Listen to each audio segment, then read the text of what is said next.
I think most of you would agree with me that the development approval and entitlement planning system in Australia is dysfunctional. I think it's actively undermining all of us, our future well-being. Development approval risk is now the largest risk factor in real estate development and investment. Clearly, if you don't get an entitlement, you haven't got a project, you haven't got a bankable proposition, you haven't got a cash flow, you haven't got a potential for a development profit. It shouldn't be this way. I mean, basically, when I was processing applications back in Brisbane City Council, we could get most applications out of the council within 12 weeks.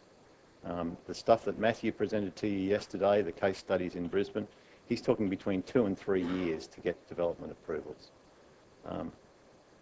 In the opening years of the 21st century, historically low interest rates and an abundance of investment capital should have allowed every Australian the right to become property owners. Instead, the town planning profession and the legal fraternity, either wittingly or dim-wittingly, created such a maze of regulation that real estate supply was constrained at the very time that demand exploded. The results, prices escalated beyond the affordability of many Australians. I think a unique window of opportunity was lost, a situation which is being compounded with each passing day as we continue to abide and excuse, and in some quarters, even attempt to champion a Stone Age urban planning system. Now, if I was to write to you using a quill and ink instead of email, or I prepared all my development feasibilities by hand rather than using an Excel spreadsheet, or insisted on making payment by cheque rather than electronic transfer, or made copies of documents with carbon paper and a photograph machine rather than electronically, used a manual typewriter rather than a PC, or preferred to use 2 tin cans as I did with a kid rather than my iPhone to communicate with my friends, you would rightly think me hopelessly out of date. But this is precisely what we are accepting without question with the Australian Town Planning and Development Approval System. We know we can't legislate new communities into being, yet implementation of land use planning in Australia remains focused on 19th century regulatory tools, sterile legal codes, and documents that masquerade as new 21st century planning instruments. The literal interpretation of written law with its limited and limiting vocabulary and legal style fails to evoke a sense of place or capture our imagination. It is an inherently flawed regulatory mechanism which has shortchanged and often prevented the accurate expression of community aspirations for our cities. My view is we must move from these planning instruments that emphasise blind adherence to the literal interpretation of the words to a new media, one that evokes the sense of place we wish to create and stresses results over regulation. Not one planning scheme in Australia inspires and motivates us to create better places in which to live. Compare this to the inspiration and understanding we get from a good movie or an outstanding piece of literature. The difference lies in the quality of the content and the skillful use of the media used to communicate it. It's time, I believe, to create planning tools that play to our human strengths and our universal skills. After all, planning is supposed to be for people. Now, if you step back from this and you say, look, real estate is all about creating value, and how do you do that?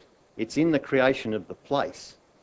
And therefore, if you're creating place, and you're selling place, which is what we do in the real estate industry, what are the things that people do to actually work out whether they want to buy or lease your particular product?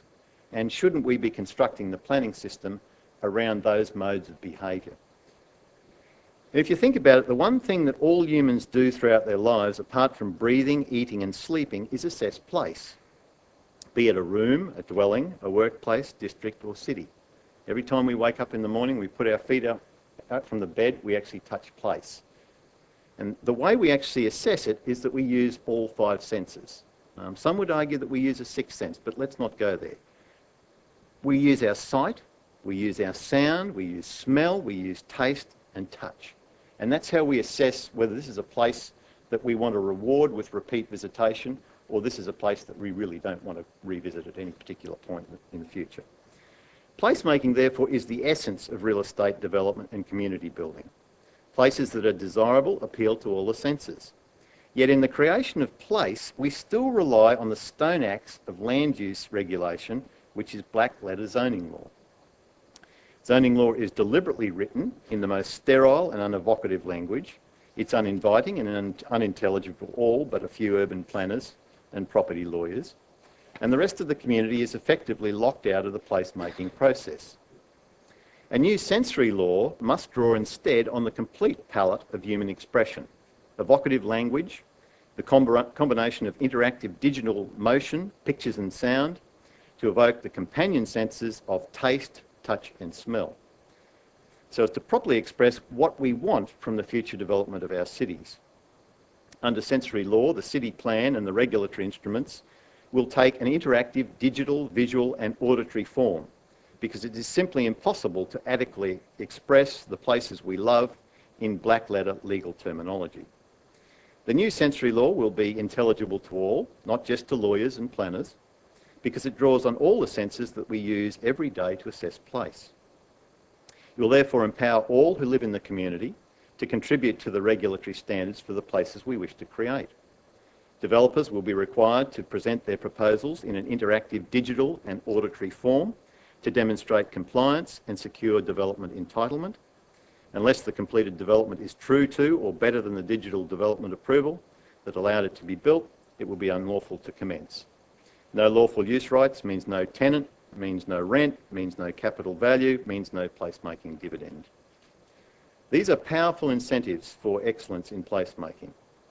Now, if you think this new sensory law sounds a lot like the computer games your children, or perhaps some of you are even playing with, or what you've seen in the US Defence Department's latest tactical simulations, you're right on target. The Gen Xs and Gen Ys are tomorrow's big players in our metropolitan areas. They're the market that we're pitching to buy this stuff. You saw that in the Digi vote yesterday. So we need a new generation of law for an emerging generation that knows how to express the law in a new media and not be hidebound by precedent and bad habits.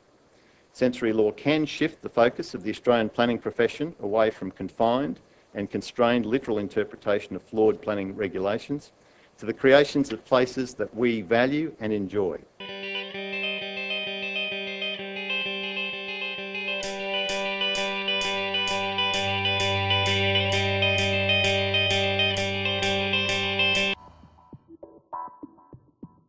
Welcome to a real-time rendering demonstration in the Urban Engine from us here at Urban Circus. I'm going to go through a few scenes and just really demonstrate what real-time rendering is. And what it's all about is me controlling the movement, going where I like. You'll see my arrow, you'll see the movements are a little bit jerky, unlike some of the other videos we've done where everything's controlled. I'll just drive where I want to go and you'll see the visual quality, you'll see the responsive scenes and the frame rates that we're getting. Everything's moving pretty smoothly. We'll get some big scenes and then we'll go on and focus on some small detail as we flick through a few scenes. You'll see some shadows, you'll see some effects, some reflections, some specular, and you'll see some animations, but I'll explain all those later. Right now, let's just go in and have a bit of a fly around and get the sense of what real-time rendering is in the Urban Engine. Let's go.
you.